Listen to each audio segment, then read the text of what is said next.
Yo, what up everyone? This is going to be a re-upload because I'm confident that this video is going to help out tremendously to the mental side of trading, understanding patience, waiting for your setups to trigger. I'm going to show some of mine in the past. This is just an example yesterday on NQ, coming off of demand into supply, then back into demand. And I'm also going to get into the dangers of overtrading and trading without a proper edge or strategy, which is something that I see a lot of traders do. And I'm prone to it myself sometimes because sometimes my biggest losses come from entering based off of my emotions versus the market. Make sure you're listening closely as I drop some very important gems throughout this video. And before we get into it, if I provide value to your trading, I would appreciate it if you could just thumbs up this video. And if you haven't already followed me on Instagram, I'm going to link it in the description below. On here, I post daily trading recaps along with very good trading tips and tricks that I guarantee you're not going to find anywhere else. Link is in the description below to follow it at Ameritrade. You're missing out if you aren't. But now let's get right into this re-upload. So the most simplistic traders are the most successful. What I mean by this is the traders that fail the most are the ones that try to overcomplicate trading. They try to find charts that look completely messy, try to look for indicators, holy grails that work 10 out of 10 times. They try to beat the system. When in reality, there's no such thing as beating the market. You know, the market's always going to outsmart you. Your goal as a trader is just to extract profits, for you to trade your opportunities, and for you to think and be a very contextual trader. Now, what I mean by this is less thinking is better thinking in trading. If you are overthinking it, thinking when, X meets Y, Z has to happen, and after Z comes A and B, if you try to formulate a complete equation, when you look at different indicators, stuff like that, and you're doing more thinking of where you think the market's going to head, you are setting yourself up. Less thinking is better thinking. And on your charts, less noise is better because you become more mindful and observant. There's a thing called information overload, where if you're searching the web for the best strategies, the ones that work 100% of the time, you're looking for indicators when this crosses that, when this is oversold, when this is overbought. That's so much noise on your charts, and that's going to overload your brain. You have to think of how much information us traders process on a daily basis. So if your brain is feeling cluttered, you're feeling very cloudy, stuff like that, you are not going to be very mindful and observant of the market. Therefore, you're going to miss certain things because the market is all about understanding context. Think of the market as a storyteller, and us traders are the audience. We have to comprehend what the market is telling us for us to trade well. You also have to understand, this is important, you have to understand the technical side to trading, understand price action, understand how the market works, understand the auction process, and other very important things about day trading itself. Now, by doing this, you are going to have less noise on your charts. You're going to think less. You're going to let the market do its thing. And whatever the outcome is known before the trade is actually put on. And then you have to use a strategy that deals with price and volume. Supply and demand is what I personally use. Now, a lot of traders, like I mentioned before, try to search for, oscillators, moving averages. They think that's what moves price, when in reality, price and volume are the two most important indicators that you ever need, and that has to deal with supply and demands of the market because that is actually how the auction process works. So once you get a strategy, then you have to establish your levels or areas of interest that you're willing or wanting to trade at. For me, that is my supply and demand zones. And then you have to be ready to trade along the line of least resistance as soon as you've determined all of that. So that all has to come first. For me, my supply and demand strategy, which I'm going to pull up right here, is it's organic price action. I focus on the auction process. These are buy order imbalances where we look to take the market long in demand and we look to sell the market when we're inside of supply because we have a sell order imbalance. This supply and demand, this has to do with price and volume, nothing else. Another thing I want you to keep in mind is look at my charts. There's no noise to this chart. It's very clean. It's very organic. It has to do with buyers and sellers and price action. There's no indicators. There's no crazy lines besides VWAP, but that has to do with volume and price. But there's no, I don't look at the MACD, the RSI, the moving averages. All I care about is what price is doing and the reaction and the context from buyers and sellers. And that is something that I think all of you need to focus on, because the strategy aspect of trading is a big portion of the equation. But the mental side and the psychological side is also another important side. So you are the only one who overcomplicates trading. If you think about it, the market doesn't complicate itself. You are the only one who does, by whatever you're thinking, your feelings, and your emotions. So trading is so difficult because not only do you have to use a proper trading strategy, and that's something a lot of people struggle with. They do not have a solid foundation of a trading strategy that produces consistent results in the long run that's been tested. So proper trading strategy is very important. In my opinion, you have to have a trading strategy first before you master yourself and your emotions. So mastering yourself and your emotions is a good portion of successful trading, the equation. But you always have to look at it like you protect yourself from yourself. You are your worst enemy in trading. As soon as you get in your head, as soon as these thoughts keep going through your brain, you're processing different things emotionally and mentally, that is going to make you maybe take unnecessary losses, avoidable losses, maybe some winners you took profit too fast. But whatever the case may be, in becoming a great trader, it's much about self-mastery as it is about market mastery. And you must fight against your fear. Your fear of losing is a big one. I have a video that I made about this, about how to get rid of the fear of taking losses in trading, because fear is going to make you sell positions that would have been a winner, but because you were losing on the trade or you weren't comfortable in the position, you might exit out of fear for either a loss or break even. So here we have an example on AMD, and this bounced off of 3-hour demand. And like I mentioned before, when we're in a demand zone, we look to take the market long as we get confirmation. So let's say we long the market in this area right here where my cursor's at. We're long around the 83.67 point. This is at the same time where I loaded into the AMD contracts. So if you look on the right here, at the time AMD was around $1 and our stop loss was below the lows.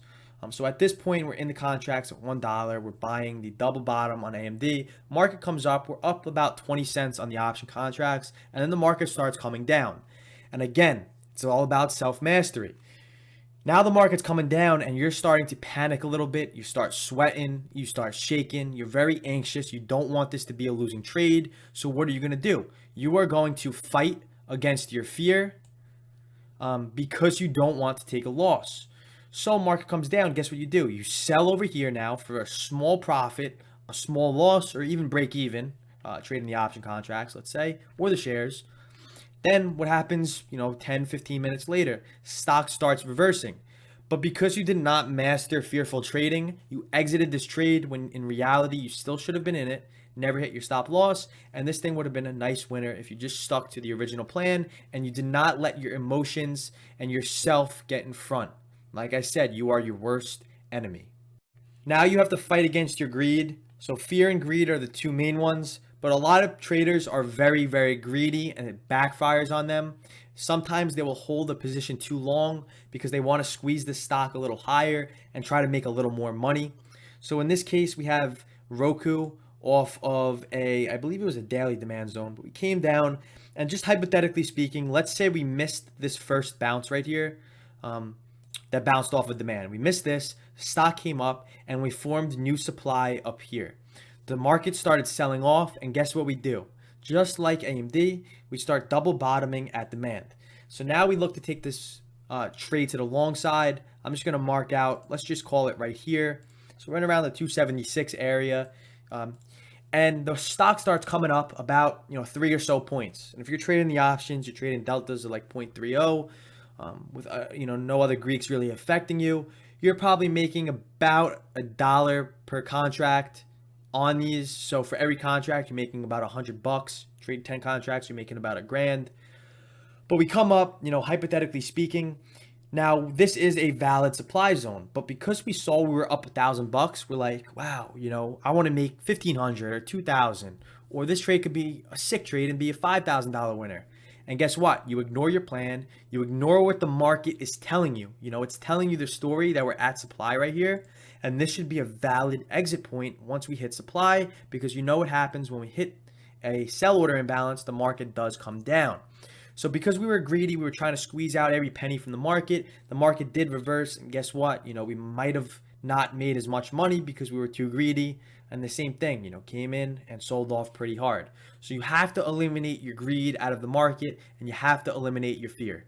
So these next points are going to be the most important ones of this video, because you have to be patient when you're trading. Notice how I spelled patient. You get paid for being patient. You have to wait for your setups to trigger. Once your setups trigger, you have to execute. You get paid for opportunity, not your time. I tell members in the chat room all the time that if there's no opportunity, you're not going to get paid. You do not get paid for how long you sit in front of the computer screens. You only get paid when you see your setups trigger. True trading is all about sitting on your hands. Sometimes, it's very tedious and boring, where you could go as a few days without putting a trade on because the conditions are not right to trade in. So there's some days where I don't trade at all just because of, my setups aren't there and they are not favorable conditions for us to trade in. You have to recognize these things, recognize what the market's telling you, and then trade or not trade accordingly. It's more about being patient and sitting on your hands than it is actually doing something and trading itself. And a lot of people struggle with this because it's very tedious and boring. Trading can be seen as something where, it's adrenaline pumping. You're always doing something. You're always winning or losing money. But in reality, a good portion of it is very boring and tedious if you are trading the right way. Another point is that you have to be disciplined. You have to be disciplined. This goes into every life, your daily routine. It bleeds into your trading. You have to let the market come to you.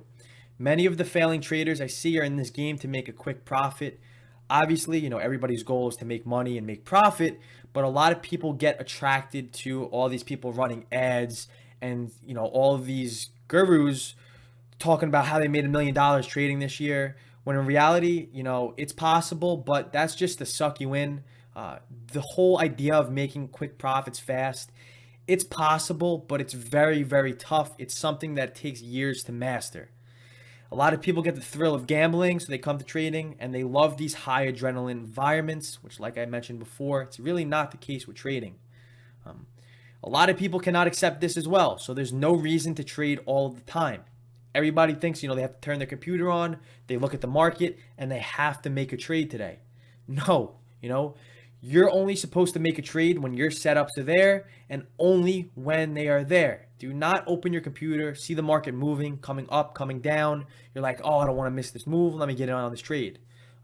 That's the wrong thing to do. And you are trading based off of your emotions. And I say this all the time. If you want the feeling of gambling, you want these high adrenaline environments, and you want to feel large profits fast, then go to Vegas. It's simple as that. Trading should not be looked as any of these things. You can make large profits fast. You can look at it as gambling. You can look at it as a high adrenaline environment. But if you focus on those things, then you are technically just throwing your money out there. You're not following the process. You're going to make irrational decisions based off of your emotions, and trading should not be any of those things.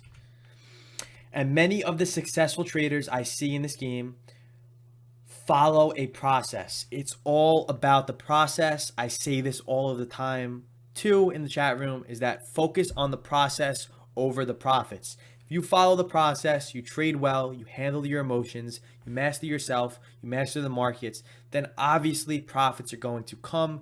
If you follow the process and you trade well, you're going to see success in this game. Do not think you're going to get rich quick. It is possible, but you have to master yourself, master the markets first, become patient, and do not overtrade. A lot of these things lead to overtrading. I could go on for hours talking about this. So if you want to see me break down these two things about being patient and being disciplined a little more, drop a like on this video. And I think I'm going to end the video on that note. If you have any questions or concerns, Be sure to leave a comment below. I'll try to get to all of them. And if you really want to learn more, check out the links in the description below. I offer a very in-depth and educational course that will come with access to the Discord at no extra cost. I do plan on adding a tape reading section before the year ends. But besides that, I'm out. Peace.